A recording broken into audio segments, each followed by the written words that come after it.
When I first went to Korea, I was living in Busan, and a lot of Koreans there didn't really distinguish these two sounds. And because of that, because I was in Busan and interacting with lots of people from there, I didn't really myself learn how to tell the difference between these two until a lot later. So we're going to be talking in depth about how to make these two different sounds and some tips for doing that. But first, if you like this sort of video, please make sure to like and subscribe. Okay, let's get started. Some things to keep in mind first. Yes, these two sounds are very similar. Although using one or the other can change the meaning of what you're saying, they'll still understand it based on the context. For example, sada means to buy and sada means to be inexpensive or cheap, but again, the context will make it clear which one you mean. So to tell these apart, let's take a look at two sounds, sa and sa.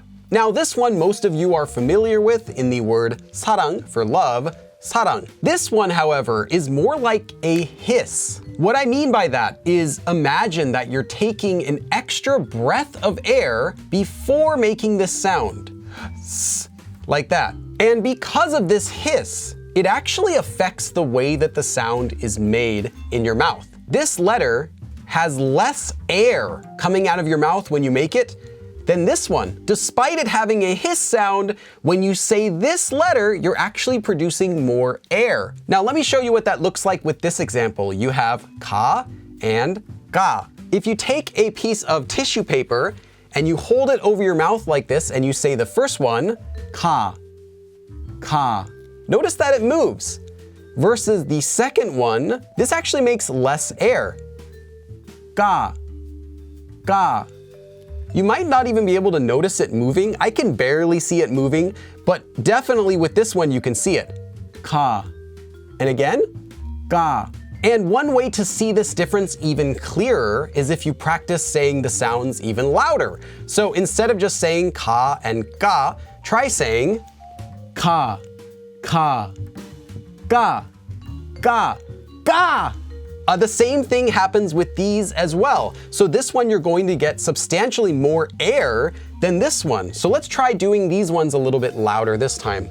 Sa, sarang, 사랑해. Now let's try with this one. Sa, sa, sa. Even if I yell it, it doesn't cause the tissue paper to move quite that much because there's a lot more air coming out for this one. Okay, so what does that mean? Does that mean that when you say this one, you just push less air out of your mouth? How can you even do that?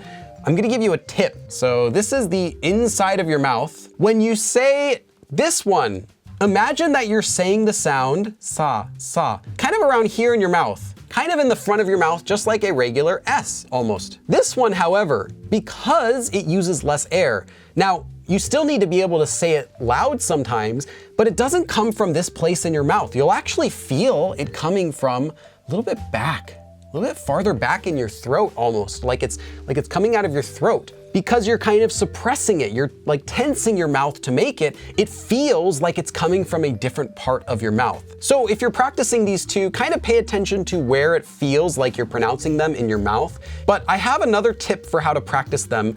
Maybe this will help even more. As with other single and double consonants, a good way to practice them, to practice distinguishing them, isn't just by making them in a syllable by themselves, but putting them in the middle of a word, so putting another sound before them. So instead of just trying to pronounce sa and sa, try to pronounce asa and asa, asa, asa. And when they're like this, you can hear them more clearly because there's something coming before them. So again, asa, asa. You can hear that longer sound, and that's a good way for you to practice it yourself to kind of feel how it's different. Or here's another one, 해서 versus 했어, 해서, 했어. And then again, just like before, this one will have less air coming out of your mouth when you're saying it. So you're not gonna say it like 했어, that would be wrong. 했어, 했어, 해서, 해서. Let's test this right now. Okay, so we have 해서 first, and next, 했어.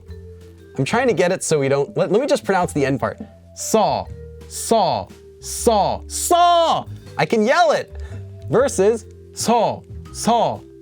As soon as I pronounce it, if I try to say it loud, it makes this move quite a bit. So you get the idea. Okay, and I have one more tip for you, and you just really want to make it clear that you're saying this word, not this word.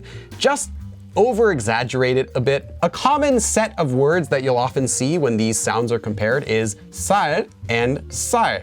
And this one means like flesh, so like meat, flesh. And this one means uncooked rice. So if you really, really want to be clear that you mean this one and not this one for some reason, just make it really, really strong and they'll know what you're talking about. So instead of saying, I can't get it, you can try saying 쌀. They'll know what you're talking about. This was obviously kind of a joke. You don't really want to emphasize it this much, but you get the idea. You can emphasize it a little bit to kind of clarify until you get more used to the actual sound. So, did you like this video? Please leave a like. Do you want to see more content? Subscribe. Thanks for watching, and I'll see you again in the next episode. 그럼 다음에 또 봐.